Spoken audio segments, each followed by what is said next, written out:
neighborhood, or do we have some people that drove in from a ways away? Anybody drive in from a ways away? Middleton? Okay, well, welcome to West Boise. A bizarre and lawless land. I live right over here. Just keep your eyes peeled. You'll see a Prius with a Trump 2024 sticker on it. Woo! Or you'll see a lifted Chevy pickup truck with the truck nuts and everything with a Feel the Burn sticker. It makes no sense. It is a bizarre, lawless place. But we'll all make it together. Just because it's Jared, I have to tell my dick joke. Well, you're pretty young. Most of these gentlemen are fairly old. This is an advice piece. This is an advice piece about dick. A piece about your piece, as it may be. And ladies, I'll need you to jump in. Okay. You worry about the size of your dick way too much. Yes. Ladies, you're going to have to jump in here. We have to tell the truth. If she loves you, whatever you got is enough. Ladies, can I get an amen? Amen. If she likes you, whatever you got is going to be good enough. Can I get an amen? Amen. If she thinks you're okay, not going to lie, you better be at least average. But if she hates you, and more accurately, if you've done something to earn her ire, you can have a dick so long that you have to tuck the tip in the top of your tube sock at the beginning of the day for safety. And so thick, it looks like a bodybuilder's bicep.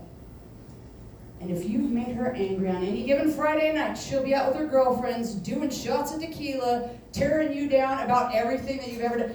He always has skid marks in his underwear, and he never puts down the toilet seat, and he only calls his mother on Mother's Day. He's awful. And after 45 minutes of that, she'll top it off with, and on top of it all, he's got a little dick. And this is a small valley. Word travels fast. So what have we learned, gentlemen? It's not how much of a dick you have, it's how much of a dick you are. All right. Now that we got the dick out of the way, has anybody here ever rage quit a job? Yes? Oh, God, isn't that fantastic? Rage quitting a job. I rage quit a job last year in July. It was fantastic. I mean, we're like full bore, like flip over the desk. Fuck you! Rip the phone out of the wall, kick down the door. I'm done! And then I remembered I work from home. Yeah, and my daughter was home too. Teenager was like, I'm still gonna cook dinner.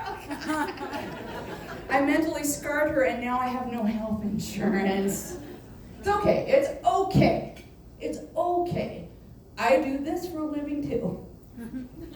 I don't know if you realize this doesn't pay very well. No, don't worry about Mama. She has a backup. Oh, hey, you look like maybe you go on the interwebs for entertainment purposes. You know what I'm talking about, a little bit personal time. Maybe you're familiar with some of these sites that Jared was talking about where people have subscriptions.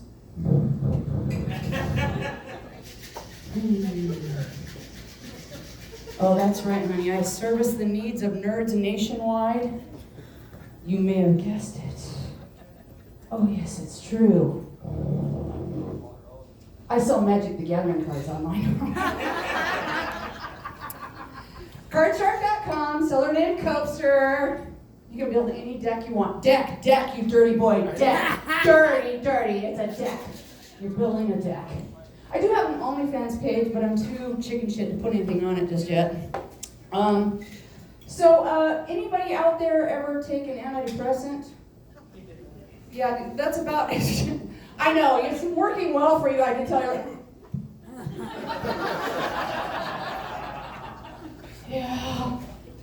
Yeah. I've been on an antidepressant before. I got diagnosed with the little cousin of depression. It's called dysthymia. I'm glad I did because, when you have dysthymia occasionally for 3 to 6 months, you can't really do anything, and everybody said I was lazy. Turns out I had a diagnosis, and I was like, yay, what can we do about this? They're like, pills. I was like, I like pills, let's go. And they gave me this drug, And they said, take it for a while, see how you feel, don't look anything up. After about a week, I was feeling the best I've ever felt in my adult life. But I had some fucking questions! I started Googling, hey, all these drugs have some really fun side effects. Are you aware of these side effects? Fun side effect number 1, they called it reduced sleep. I was sleeping a total of 4 hours. I was depressed before. I was used to sleeping 10. Try to occupy 20 hours with children quietly and not lose your fucking mind. Interesting side effect number 2, reduced appetite. Don't let my size fool you. I love to throw groceries down my neck. I've been kicked out of an all-you-can-eat restaurant no less than 4 times in my life, and at one point I weighed 310 pounds. I love to eat. Had no desire to eat. Nothing I loved tasted good. Chocolate cake, extra frosting, still sawdust in my mouth. I know. It was so depressing. But the showstopper was side effect number 3. They call it reduced libido. You can't fucking come. It's not reduced. It's not reduced nothing. You can't come. You can't come. You can't come. I know. I dedicated a whole day to the project. Start out with the 2-finger tango. Not flashy, but typically very effective. Typically gets the job done. Dun dun dun dun dun dun dun. Nothing, nothing. Okay. Power tool time. It's the power tool. Nothing. Okay. Get the gas powered Husqvarna model.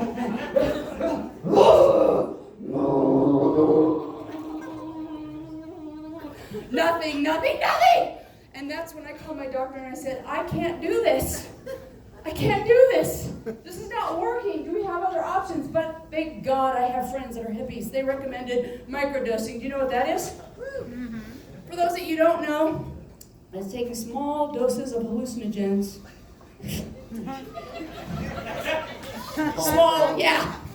Small doses of hallucinogens every day to try and ameliorate your issues. And I would recommend it for what? No one, because there's no medical guidance. You just have to ride solo.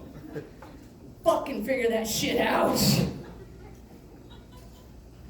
I had a real job, like a desk job.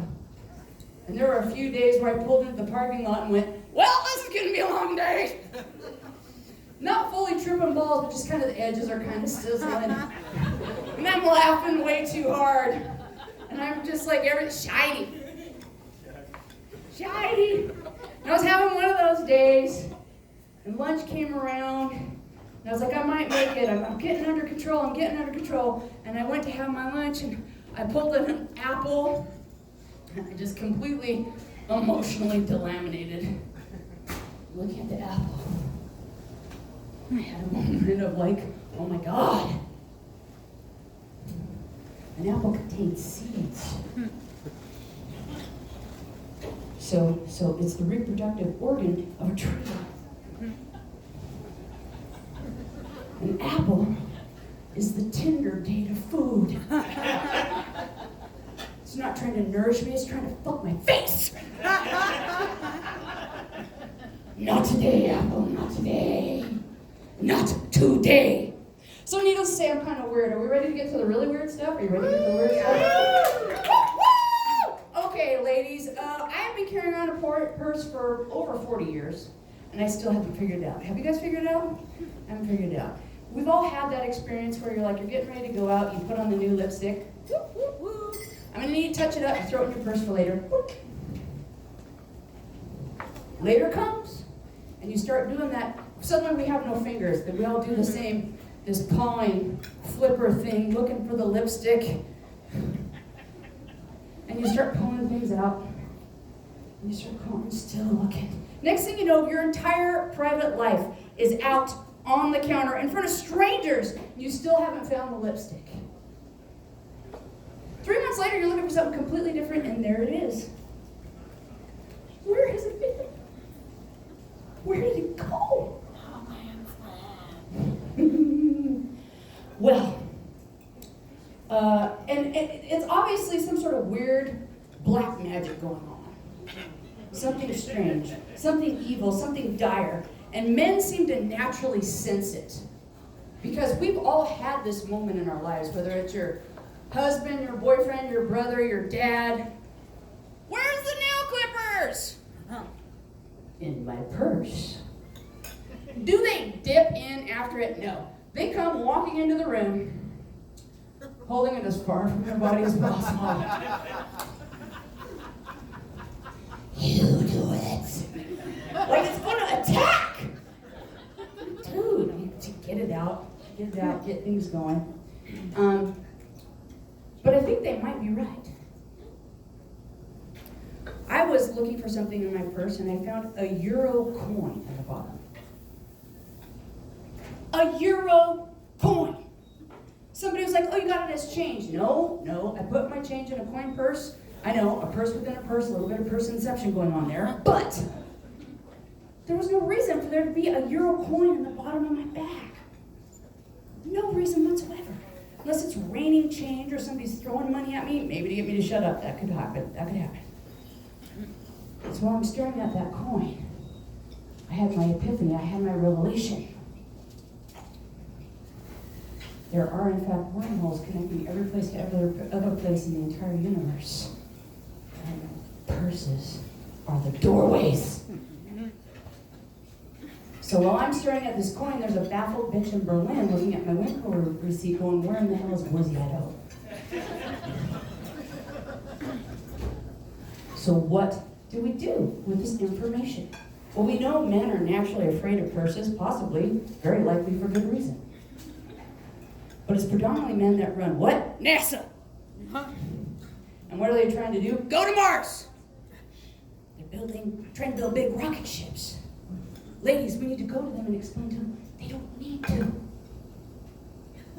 They just need to build a really big fucking purse. Send it to Mars. Build another one here. Cram it full of shit and wait. Eventually, nature will take its course and shit will start flipping back and forth. It'll save tons of money and we can get corporate sponsors.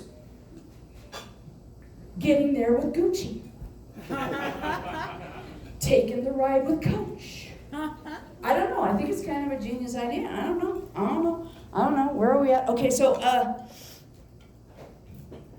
I know at this point this is going to come as a huge shock to all y'all, but I am divorced and single. I know, such a delightful package, but I am very happy. I'm very happy by myself. 50 years old, divorced. What I hold up as shining proof of how happy I am, I have a 16-year-old daughter and 0 cats. Woo! Yes. And so from here, I have 2 choices. Since this is an improv show, are we going to go kind of nasty or dire nasty? Dire nasty. Dire nasty? Okay. I don't know if you know about guys that are single in their 50s, a lot of them, there's a good goddamn reason. Dating them, it's kind of like buying a puzzle at a thrift store. Yeah, they're affordable, but I guarantee you there's a little warped from the ambient humidity in the area. And the picture you end up with never matches the box. I bought a basket full of kittens, but now I have an emotional tornado tearing apart my personal trailer park. And I have friends that just don't seem to believe me, and they throw these guys at me, and so many of them, we're from the era of like, if she says no, keep trying. Which is very rape adjacent. Very confrontational. Very problematic. And I was dealing with one of those gentlemen the other night. I was like saying no as politely as possible, over and over and over and over again. He was not getting the message. And he wasn't being bad. He was just not letting it go. And finally he proposed. He's like, you choose the game. If you win, we don't have sex. But if I win, we have have sex. What? Thankfully, I didn't have to think very long on that one. I looked at him and said, hey, baby, let's play some Russian roulette. Because either way, I win. If I win, you're dead. And if you win, you're stuck pumping away at my slowly cooling corpse. My name is Tanya Cope, and my friends have shortened that to Taco. You have a good night, friends. Break the mic? I stepped on the Oh my goodness. Tanya Cope, ladies and gentlemen!